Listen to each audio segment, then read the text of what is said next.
dar en vez de recibir lo que estás dispuesto a sacrificar. Buenos días, mis hermanos. El Señor les bendiga. Continuamos en este tiempo de confinamiento y con nuestras predicaciones inusuales por medio de las redes, aunque quizá estas prédicas ya se están volviendo más usuales de lo que quisiéramos y probablemente nos tome más tiempo del que esperábamos el volver a reunirnos nuevamente en la casa del Señor como antes. Y hasta ese momento estaremos esperando a volver a hacer todas las cosas que hacíamos juntos, alabar al Señor, tomar la Santa Cena, e incluso comer las empanadas con gaseosa mientras venía el segundo culto. Y entonces, pensando en eso, creo que a la vez este confinamiento ha sido la oportunidad más grande que la iglesia moderna haya tenido para predicar. Y probablemente esta sea la forma de acceder más fácilmente al hogar de todo aquel que tenga internet, un smartphone, un computador, es decir, prácticamente todo el mundo. Y entonces nos ocupa el continuar entregándoles fielmente la palabra de Dios a ustedes y a cualquiera que pueda escuchar, precisamente porque cualquiera puede escucharnos. Y si es así, debemos hacerlo de tal modo que sea el Señor mismo hablando y confrontando y consolando a todos, a todo aquel que escuche. Le voy a pedir que por favor entonces se disponga conmigo a leer este pasaje que se encuentra en Lucas 9, 23 al 26. Y creo que la mayoría no tiene la Biblia en las manos y no los culpo por eso, porque el de la pantalla, o sea, yo, igual debe leerlas. Entonces, no los culpo por eso y leeré con gusto en favor de todos. Dice así: y a todos, si alguno quiere venir en pos de mí, niéguese a sí mismo, tome su cruz cada día y sígame. Porque el que quiere salvar su vida, la perderá. Pero el que pierda su vida por causa de mí, ese la salvará. Pues, ¿de qué le sirve a un hombre haber ganado el mundo entero si él mismo se destruye o se pierde? Porque el que se avergüence de mí y de mis palabras, de éste se avergonzará el Hijo del Hombre cuando venga en su gloria, y la del Padre, y la de los santos ángeles. Lucas es el escritor de este evangelio, que lleva su mismo nombre, y nos dice que él investigó y colocó las cosas que están aquí escritas de forma ordenada. Eso está en el capítulo 1 de Lucas y me encanta eso, me gusta mucho porque basados en este evangelio tenemos un referente del tiempo de los sucesos en la vida de Jesús. Según eso, cuando el Señor habló estas palabras, estaba entonces en su segundo año de ministerio y su popularidad había estado en la cúspide. Habían sanidades por doquier, milagros, y recién había entregado comida a 5.000 hombres, sin contar niños y mujeres, solamente con la lonchera que un niño trajo. Y entonces esto estaba empezando a tomar forma en la mente del pueblo de Israel, forma del reino de Dios, de ese reino que quitaría todos los demás reinos, ¿cierto? Incluyendo el romano, que era el que los estaba subyugando en ese momento. Y entonces, según Juan, capítulo 6, versículo 14, hablando de esta misma alimentación de los 5.000, la gente que estaba allí dice que lo quiso tomar a él y hacerle rey a la fuerza, pero él no se deja, ¿cierto? Todo lo contrario, él va, se aleja de la multitud y entonces la gente empieza a buscarle y ¿dónde estará? ¿Dónde estará? Se preguntan, van a un lado, van al otro y lo buscan. No porque era Jesús el Hijo de Dios, no por eso, sino porque era esa persona especial. Independientemente de que uno le llamaba maestro, otro lo llamaba profeta, otro le llamaba señor, independientemente de que alguno creía en sus palabras, otro no los creía, eso no era lo importante era que era especial, él daba sanidad, él hacía milagros, él hacía señales, ¿cierto? Como esa multiplicación de los panes y de los peces a 0 pesos, gratuita, comida gratuita, y les daba la palabra de Dios, y había este interés en Jesús, este interés en el ¿qué me vas a dar? interés en el qué vas a hacer por mí hoy, interés en el qué voy a ver hoy de nuevo, ¿cierto? Entonces él prefirió empezar a estar a solas con sus discípulos. Y estando a solas, el versículo 18 de Lucas 9, aquí mismo donde estamos, nos dice que él les preguntó a ellos y él les decía, ¿quién dice la gente que soy yo? ¿Recuerdan eso? ¿Quién dice la gente que soy yo? Y entonces ellos, sus discípulos, responden, unos dicen que Juan el Bautista y otros Elías, y otros dicen que eres una resurrección de un profeta de los antiguos. Y entonces él les interrumpe, les dice, y volvió a decirles, bueno, ¿y ustedes quiénes dicen? ¿Quién dice ustedes que soy yo? Y esa era la pregunta, ¿verdad? Esa era el interés de Jesús en el momento, oírles declarar desde sus corazones a ellos, a quién pensaban, a quién entendían ellos que estaban siguiendo. Y entonces alguno de ustedes que está ahí escuchándome pensará que, pues fácil, después de todo lo que habían visto y oído, qué duda podrían tener, ¿cierto? Pero ni la predicación aferrada a la verdad, hermanos, ni los milagros y señales que él hacía podrían hacer que alguien se convirtiera en un discípulo genuino de Jesús. Tal y como el que usted esté en el hospital no lo convierte en un doctor, ¿cierto? De hecho, Juan capítulo 6 dice que mucha gente y aún muchos de sus discípulos estaban empezando a dejarlo, estaban empezando a alejarse de él. No eran discípulos genuinos, aunque habían visto, aunque habían recibido, aunque habían oído, ¿cierto? Se estaban alejando de él, porque eso no convierte. Pero eso no ocupaba a Jesús, eso no lo ocupaba porque la multitud no era su enfoque. Su enfoque eran los que decían ser los seguidores de Jesús. Su enfoque eran los que decían ser sus discípulos. Como quien dice, usted y yo, ¿cierto? Como quien dice nosotros que vamos a la iglesia, bueno, los que íbamos a la iglesia hasta antes del aislamiento, los que leemos, los que oramos, los que decimos ser creyentes, esos son el enfoque de Jesús. Es como si Él estuviera aquí hoy presente y entonces estuviera diciéndote, ¿qué dices tú? ¿Quién soy yo? ¿Qué dices tú de eso? Entonces, um, él haría esa pregunta hoy y usted debe saber entonces cuál fue la respuesta, ¿cierto? Fue Pedro el que contestó y ¿qué le contestó? Le decía, tú eres el Cristo de Dios. Y lo que quería decir con eso era que ellos, los discípulos que habían quedado, la gente que estaba con él, los que no se habían ido, creían que él era el Mesías, el Redentor y Salvador de Dios, el Hijo de Dios, la misma esencia de Dios en esta persona. Dios hecho hombre. Y estoy seguro que ustedes, mis hermanos, creen lo mismo hoy acerca de Jesús. Y si es así, entonces, muy bien, vamos por buen camino. Pero entonces, por favor, usted cree eso, pero entonces pase conmigo, por favor, ahora sí, al versículo 23, que es el que vamos a leer esta mañana. Leemos la exigencia, dice, y decía a todos, si alguno quiere venir en pos de mí, niéguese a sí mismo, tome su cruz cada día. ¿Y qué? Sí, y sí. ¿Cuál es la verdadera señal de ser un seguidor de Jesús? ¿Cuál es la verdadera señal de ser un creyente, un cristiano?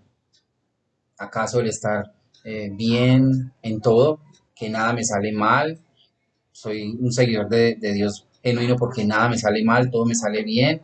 O estar allí en la iglesia, tal y como la multitud que había recibido y recibido y recibido y recibido de él. Ciertamente nadie puede negar que no necesita nada de él. Todos necesitamos recibir de él.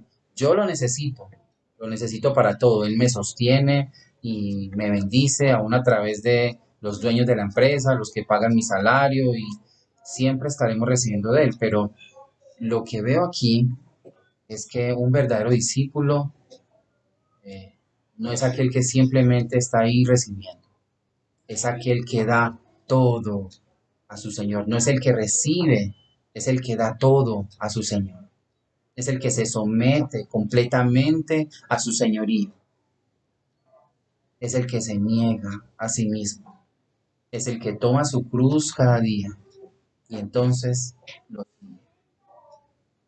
No hay una oferta de un plan de salud perfecta, no hay una oferta de prosperidad económica perpetua, no hay una oferta de vas a ser mejor en lo que estabas haciendo hasta hoy, en tu trabajo, ¿cierto? No hay una oferta de eso. Él solamente les habla del precio. Él solamente les habla del precio de seguirlo. Y ese precio es todo, todo, todo lo que eres, tu voluntad, tus sueños y anhelos, todo. Incluso todo lo que tienes, tus posesiones, tu familia, tu trabajo, si así Él lo dispone. Perderlo todo por amor a Él. Como alguien dijo, tal vez el Señor no tome tu vida, quizás no tome todo tu dinero, quizás no tome tu familia o tu esposo, tu esposa, quizás no tome tu trabajo, pero tú necesitas estar dispuesto a renunciar a todo eso si esto es lo que Él quiere, si esto es lo que Él quiere. Para ser un verdadero creyente hay que negarse a sí mismo y tomar la cruz cada día. Y estas no suenan precisamente como las palabras gancho que atraerían a alguien al Evangelio, y hemos estado hablando de evangelizar, ¿cierto? No creo que las multitudes actuales estén en capacidad de recibir esto, tal cual como lo dijo el Señor Jesús, no pareciera que son palabras tan fáciles de tragar, son palabras fuertes, pero son palabras de Dios, su palabra clara, su palabra concisa, su verdad, la verdad. Ahora, ¿qué es negarse a sí mismo? ¿Qué es tomar la cruz? ¿Cierto? Para mí es la misma cosa. Está hablando de lo mismo. Algunos han dicho que la cruz es un problema muy difícil en su vida, un matrimonio imposible, un esposo cruel o un hijo tipo oveja negra, algo por el estilo. Pero no es esto, no lo es. La cruz en el tiempo de Jesús era usada para la muerte, para nada más. Y todos los que estaban allí escuchándole decir eso entendieron lo que él quería decir cuando él mencionaba tomar su cruz. Entonces, no puede significar una cosa distinta, hermanos, a morir. No puede significar algo distinto a morir. Negarse a sí mismo y tomar la cruz es morir, es no tener orgullo, es no ser el dueño de uno mismo, es rendirse a su palabra en obediencia antes que a mis propios deseos y anhelos. Es callar por amor de su nombre y dar la otra mejilla, aunque eso sea injusto. Es estimar a los demás como superiores a uno mismo y no al contrario. Es entender que Él es el único que merece el verdadero reconocimiento, en primer lugar, en nuestras vidas y en la iglesia y en todo sitio y nadie más. Es llegar al fin de mi propia vida. Fin de mi propia vida. Dice en el versículo 24, porque el que quiera salvar su vida la perderá, pero el que pierda su vida por causa de mí, ese la salvará. Pues, ¿de qué le sirve a un hombre haber ganado el mundo entero si él mismo se destruye o se pierde? Ahora, ¿qué tan difícil, qué tan difícil es negarse a sí mismo? Piénselo por un momento. ¿Qué tan difícil es negarse a sí mismo? Hermanos, es tan difícil que uno no puede continuar siendo igual, no puedes continuar siendo el mismo. Es excluyente con todo lo demás. No puedes estar en el mundo y a la vez estar en el reino de Dios. No puedes tratar de ganarte el mundo viviendo como todos los demás, ¿cierto? Y a la vez salvar tu vida. Lo que dice aquí es que tienes que invertir toda tu vida en esto, todo tu ser. Perder la vida para poder salvarla. De lo contrario, no lo lograrás. No lo lograrás. Como dice el versículo 24, y 25. El que quiere salvar su vida la perderá, pero el que pierda su vida por causa de mí la salvará. Tremendo.